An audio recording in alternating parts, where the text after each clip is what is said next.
Hello, my name is Amelia Alfiero, and this is my presentation on the red line of 2012, the Obama administration and its handling of the Assad regime in Syria. To understand the why of this conflict, we must look back to March 2011 in the town of Da'ar, where the regime tortured 15 students for writing anti-government graffiti. This domestic crackdown on children forced the U.S. to take a moral stand, leading President Obama to declare that Assad must step aside in August of 2011. However, the famous Red Line Declaration on August 20th of 2012 was originally an off-the-cuff remark to the press rather than a vetted interagency strategy. This created a challenge for the NSC when the Assad regime eventually crossed the line by using sarin gas in the 2013 Gahoud attack, which killed over 1,400 civilians, including hundreds of children. Analyzing the so what of this crisis reveals that the primary national security risk was not just the humanitarian tragedy, but the danger of WMDs falling into the hands of groups like Hezbollah or ISIS. This would have mocked the global prohibition on chemical weapons and threatened regional allies such as Israel and Jordan. Regarding the outlook, the decision to pivot to diplomacy successfully removed 1,300 metric tons of chemical weapons. However, it signaled that the U.S. ultimatums were negotiable, which critics argue may have emboldened Russia to act with more impunity in later conflicts, such as in Crimea. There was significant internal friction within the USG.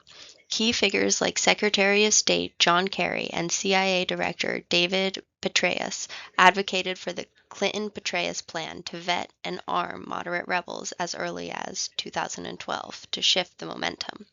President Obama and the NSC staff were wary of this, fearing a slippery slope into another Iraq-style war. This internal tension was further complicated when the UK Parliament voted no on military action. This rejection, combined with the lack of clear congressional support at home, led the president to hesitate on his original strike plan. March 6, 2011. The Assad regime arrests and subsequently tortures teenagers for the anti-war graffiti. August 20th, 2012. The Red Line Declaration. During a press briefing, President Obama declares that a movement or usage of chemical weapons by the Assad regime would be a red line that would change his calculus regarding military intervention in Syria. August 21st, 2013. The Ghouta attack. A massive sarin gas attack occurs in Damascus, a suburb of Ghouta, killing over 1,400 civilians. The U.S. intelligence community assesses with high confidence that the Assad regime was responsible. August 31st, 2013. Obama seeks congressional approval. In the Rose Garden speech, Obama announces that he has decided the U.S. should take military action, but will first seek authorization from Congress. He acknowledges that while he believes he has the authority to act unilaterally, the country would be stronger with a vote. September 3rd and 4th, 2013. Congressional skepticism.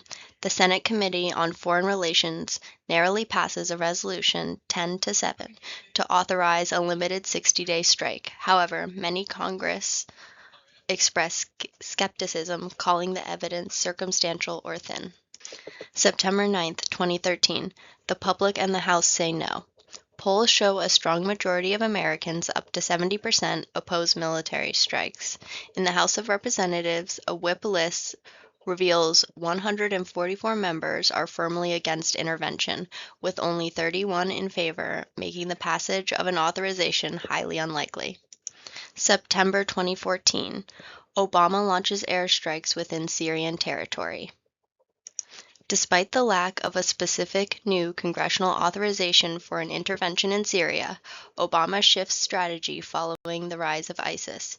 He authorizes and begins a sustained campaign of airstrikes against ISIS targets within Syrian territory.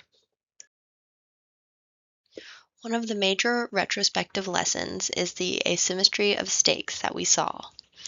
For national interest, Syria was an important interest for Russia and Iran, who were willing to go all in to keep Assad in power, whereas for the U.S., it was only a critical national security concern. The single most important lesson we learned is that big nations don't bluff. If a president sets a red line, they must be prepared to enforce it immediately, or global deterrent credibility will erode. The NSC's decision-making process often became bogged down with short-term operational details rather than with long-term goals. They met multiple times a week, but remained trapped in a never-ending sea of tactical decisions about the daily status of opposition forces. They struggled to take a step back and developed a unified strategic vision on how to actually end the conflict. The surprise finding is that research reveals that in 2013, diplomatic deals removed more chemical weapons than a limited strike would have, but it emboldened more conventional warfare. And my overall assessment is that this was a mixed success. While it successfully eliminated a declared WMD arsenal, it failed to stop broader humanitarian catastrophe and civil war.